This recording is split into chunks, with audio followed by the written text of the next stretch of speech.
The origins and rise of English studies in India.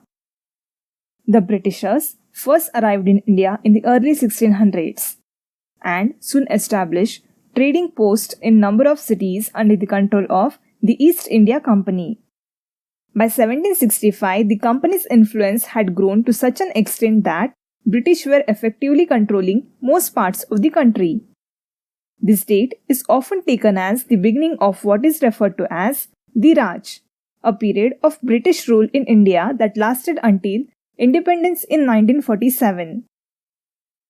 Initially, English was only taught to the local population through the work of Christian missionaries. There was no official attempt to force the language on the masses. But by 1700s, English had firmly established itself as the language of administration, and many educated Indians were demanding instruction in English as a means of social advancement. By 1857, universities had opened in Bombay, Calcutta, and Madras. English was increasingly accepted as the language of government, of the social elite, and the national press. Now, English after independence. After independence, India became a nation state, and it was intended that English would gradually be phased out as the language of administration. But there was no simple solution as to which language should replace it.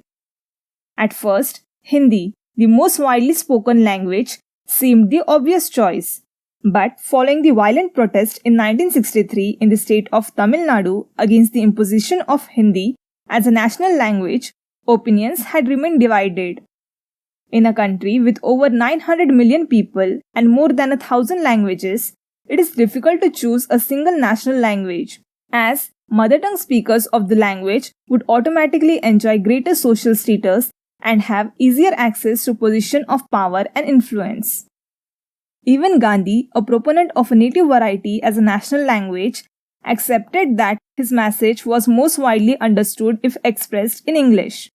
So, although English is not an indigenous language, it remains as an associate language in India, alongside Hindi, which is the official language of the Union of India, and 18 national languages such as Bengali, Gujarati, and Urdu that have a special status in certain individual states. Now, English in India today. Despite continued pressure from nationalists, English remains at the heart of Indian society.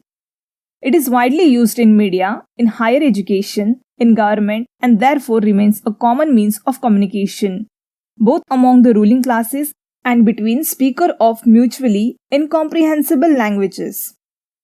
According to recent surveys, approximately 4% of the Indian population use English. That figure might seem insignificant, but out of the total population, this represents 35 million speakers, the greatest English-speaking community outside USA and UK.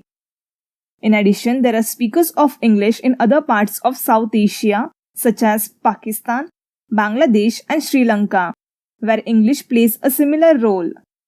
English is virtually a mother tongue for many educated South Asians, but for the vast majority, it remains a second language. This means there are speakers whose spoken English is heavily influenced by speech patterns of their ethnic language, alongside those whose speech reveals nothing of their racial background, and some who are ranged somewhere in between. So that's it for this video. See you next time. If you like my video and wish to support me, then please like, share and subscribe. Thank you.